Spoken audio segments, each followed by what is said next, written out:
Okay, I think we need to talk about this. This is the Kodak M35 reusable 35mm film camera.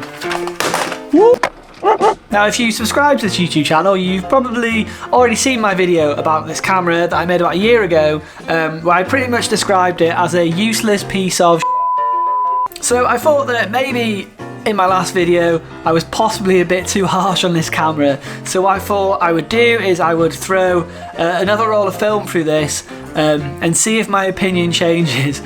Sadly, it broke about halfway through, so here's the dealio. I slapped a roll of Kodak Gold in the Kodak M35. I just thought I'd carry it around with me as a bit of a daily carry and just snap away for a couple days. So first up, we took this photo in Sainsbury's because we'd gone to buy a full birthday cake because we felt like it. It's a cool vibe, I like it. It's definitely got a feel to it. The next day was Friday, so I finished up my editing stuff in the office and my partner was out. So I figured I would grab a chip butty and swing by my parents' place. So this was a photo that was taken whilst I was there. I enjoy this photo, and this is the exact moment where we run into our first problem with the M35. So this is the flash on off button, and I realised that it has broken just out of nowhere. I took a photo, the flash wasn't supposed to be on. I was supposed to be taking a photo of this lovely fireplace with a nice roaring fire. The flash fired on its own even though it was set to off. That is, I think, definitely the beginning of the end for this camera. The second time I've used it, it's as good as all over, and I'll explain why a little further on in the video, but yeah, we'll come back to that. Whether this is on or off, the flash fires. Either way, wonderful. Here is a quick photo of my cat giving me a classic, come on mate, let's not, look. As I took her photo, if she had thumbs, I think she would have definitely strangled us in our sleep by now. So the next day we thought we'd head out to Talacra, or if you're from Liverpool, Talacha, and it was obviously a lovely, glorious, beautiful Great British day. Snapped some photos of the lighthouse, swung by an arcade.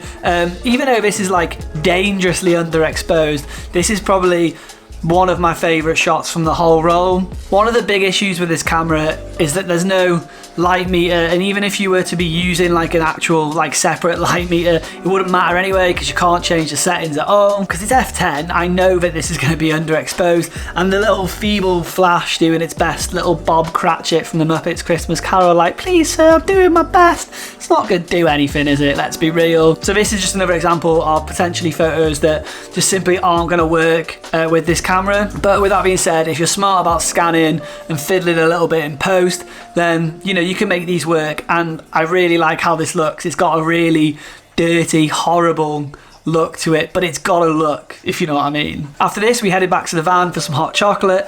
It's taken literally everything in me not to sing the hot chocolate song from the Polar Express. You know, the one where Tom Hanks is like lifeless, vacant-eyed character is like slinging piping hot mugs of hot chocolate at children like Alex Ferguson in like a 90s locker room.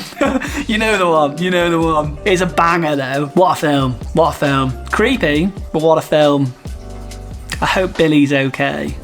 But yeah, anyway, we had some hot chocolate, and this is probably the best photo out of the bunch, I think. It's got a really cool look to it. It's like super washed out, feels really analog, and it's just, yeah, it's a nostalgic looking vibe. I do like the little scratches as well. I don't know where they've come from. I think it might be because this was the last photo, and I think I didn't know if it was the last photo or not, so I tried to kind of keep winding it on. I think that's why the scratches are there.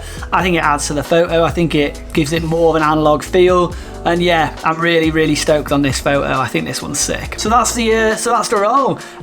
If we were talking just about the photos, then this camera is a total home run. The problem is that this thing is so cheaply made. It's destined to break. That's what I said in my first video, and lo and behold, the second time I used this camera, it started to break already. So the issue I mentioned earlier, it's a slippery slope. With the flash switch breaking here, the only way to stop the flash from firing is to open the little door and take the battery out. Obviously, this door is extremely cheaply made, and this is going to be the next thing to break, without a doubt. After that, there's this piece up here. I don't know if you can see this properly, but this is the most weak feeling like plastic thing just possible. If I go through 5 rolls of this, it would have absolutely surpassed my expectations in terms of build quality. And then the other thing, which I mentioned in my last video, is would you have to hold the camera like this to take a photo? If you try and hold it like that your finger is in the photo. What I might do is I might just keep going with it and see how long it takes for it to for something to break to the point where I can't take photos of it anymore. I reckon 5 rolls, that's my estimate. I reckon if I get 5 rolls through this, I'd be pretty impressed. So in my original video I made about this camera, I suggested a bunch of alternatives that you could pick up on eBay like dirt cheap. You could literally, so this is like 20 to 25 pound. You could go on eBay right now. This costs half of what the Kodak M35 costs. So this has autofocus, you can change your shutter speed, you can shoot multiple exposures in the camera. This thing is sick. That sounds like a joke. It isn't a joke.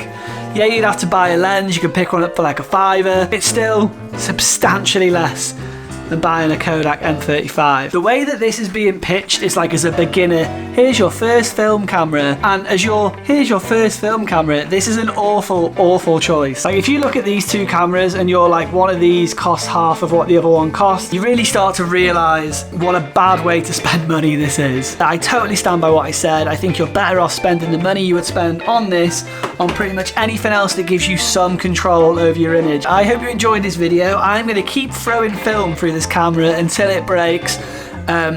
So yeah, I'm going to keep making videos with it. I might try throwing some like portrait in it or something just for a bit of a laugh, maybe some cine still. I really like the photos, but you probably shouldn't buy one. So if you're interested in any of that, consider sticking around and subscribing to the channel. And obviously if you enjoyed this video, then you could always like it. It doesn't cost you any money. But yeah, hopefully I will catch you in the next one.